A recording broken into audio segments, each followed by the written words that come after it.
Sosok wanita yang nikah dengan ipar usai calon suami kabur jelang nikah ternyata masih SMA. Gadis bernama Mahfira mendadak diperbincangkan lantaran ditinggal kabur calon suami jelang hari pernikahan.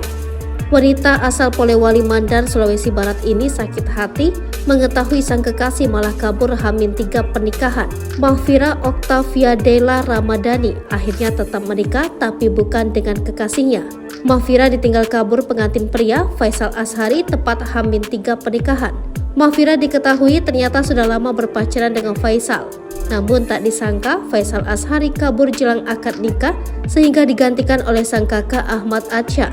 Pernikahan itu terjadi di Kelurahan Papang, Kampalagian yang digelar Sabtu 15 Juli 2023.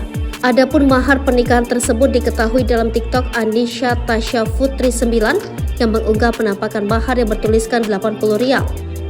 Diungkap pihak keluarga mempelai wanita Linda bahwa Faisal Ashari sang pengantin pria kabur 3 hari jelang pernikahan karena mengaku tak siap menikahi sang pengantin wanita Mahfira.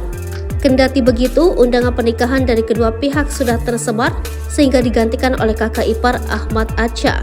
Lalu ini pihak keluarga laki-laki datang bilang digantikan saja sama kakaknya karena kabur, lanjut Linda. Sementara Faisal yang awalnya hendak dinikahkan belum kembali setelah kabur dari rumah.